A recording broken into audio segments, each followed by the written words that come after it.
Welcome to another episode of the Rondo, presented by Modelo, the Cerveza for football. The Concacaf Gold Cup has just kicked off, and there's already some incredible storylines we've witnessed this year. With so many talented teams and so many storylines, are you ready to watch another year of this incredible tournament?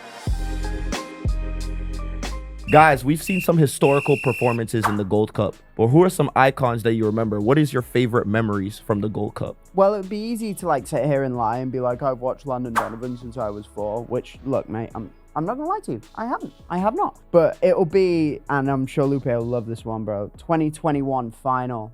Kellen Acosta takes a free kick from the left, and it's this wonderful in-swinging ball that lands right on the dome of Miles Robinson. I think it's like the 117th minute, and he nods it in. Against us? Against you.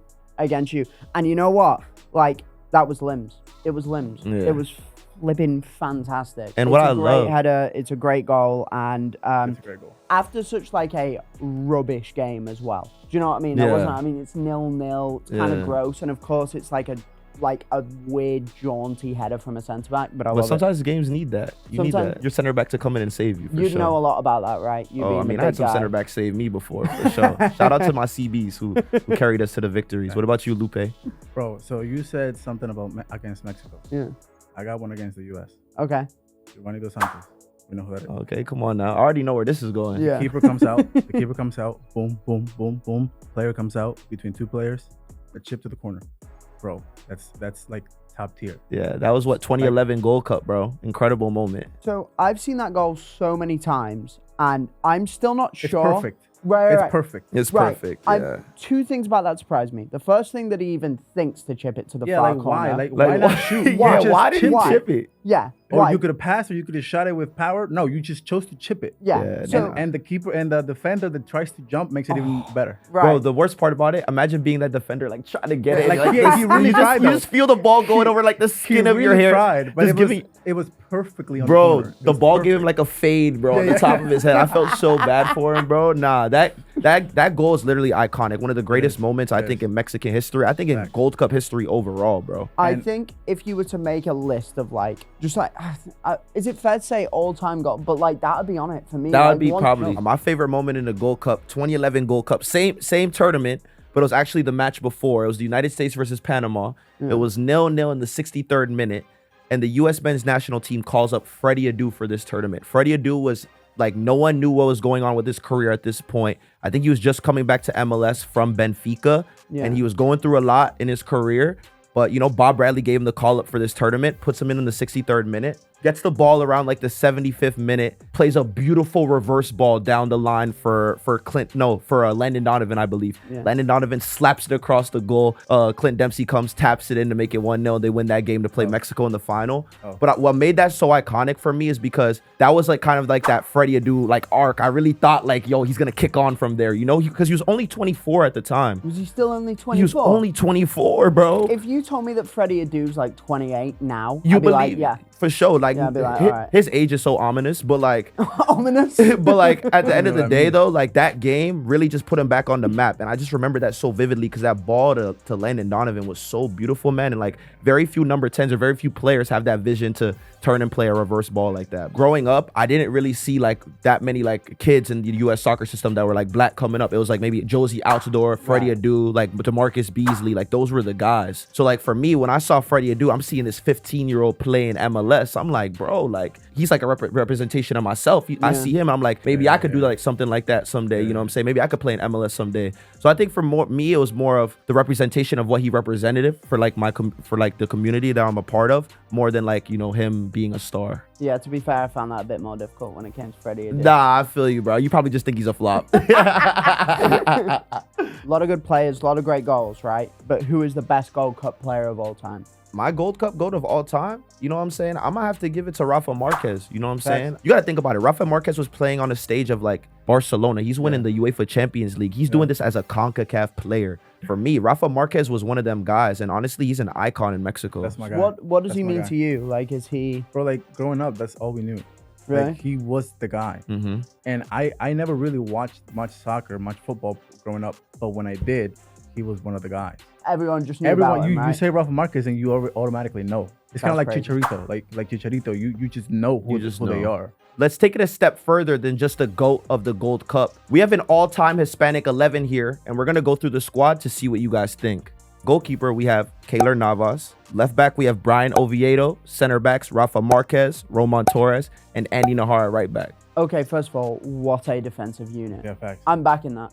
I'm backing that to win any tournament. What I love too is that we had some diversity with that, man. I We know, got all the, guys. you know what I'm saying? That was a good group that we selected. And honestly, I remember Roman Torres. A lot of you guys remember him because he sent Panama to the World Cup and on a last-minute header with this big afro, and like the entire stadium in Panama was going ballistic. And this is when they qualified, I believe, for what? The 2018 World Cup? Sounds about right. Yeah, the one that the U.S. didn't qualify for and Panama did it instead. I know everybody remembers that moment. So, Oh, I remember that moment. oh my goodness, I was man. watching those US highlights in the office the other day. It was great. What, the back to the Trinidad game, Yeah, Cuba it was game. awesome. It was awesome. Moving on to the midfield now. We got some superstars in the mid. Wilson Palacios as your 6, Hector Herrera as your 8, and to top it off, Edson Alvarez. I guess you could do like a double pivot with the number 6. We're getting Well, tactically let's do that. interesting. But let's talk about Wilson Palacios. Obviously, a lot of people don't remember. Wilson Palacios played for Tottenham, you know, in the Premier League, actually a legend in his own right. They used to say, like, honestly, Wilson Palacios was the hardest tackling center defensive mid in the Premier League. Really? Yeah, bro. Not James Milner. I just He's more of an 8, right? Like Yeah, a I just winger. throw James Milner Yeah, he's into throwing every James Milner, but conversation. nah. Palacios, you wouldn't want to get caught into a 50-50 with him at all, for So sure. who are you taking? Are you taking Alvarez or Herrera if you got to pick one of the two?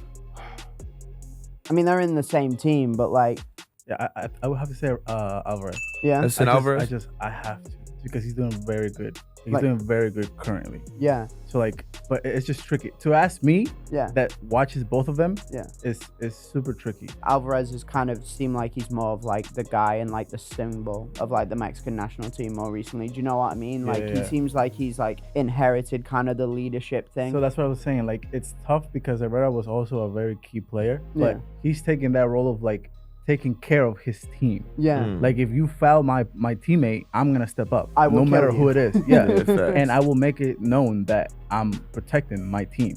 that's That's awesome. kind of why. Like if I had to, I would go to him.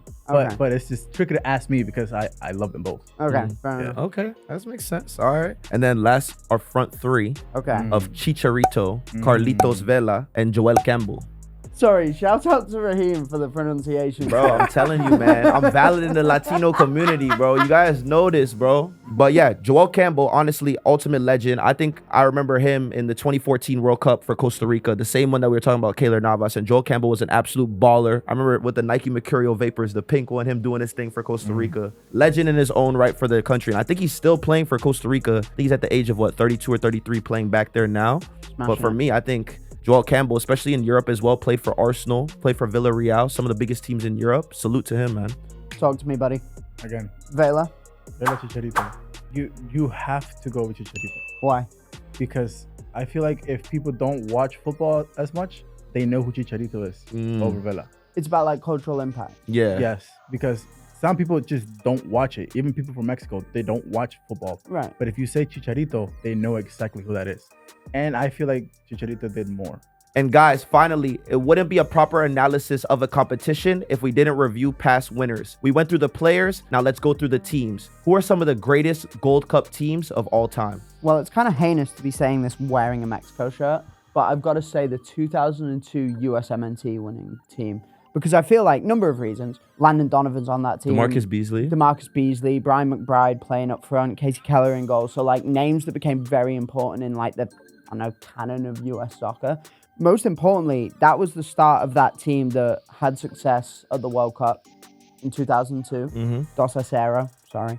And then like just became part of like stage 2 Being of US USMNT soccer. Do you know what I icons. mean? Because like if stage 1 was like 94 and all of that, stage 2 feels like it started around 2002. Absolutely. So was that team better than say like 2023 Mexico, who you're definitely going to argue for? Why are we targeting my team? What are we doing? Well, they're not better than them. Is They my weren't point? because Is my point? Is my point? Yeah. But it feels like they're an important group. Yeah, well, 2023 is my team. Of course it is. We beat Panama. Okay. I don't know where US lost, but they lost somewhere I think throughout. we so. did lose to Panama. We lost to Panama in the semis, right? There you Or go. we lost to did we lose to Canada or Panama? Yeah.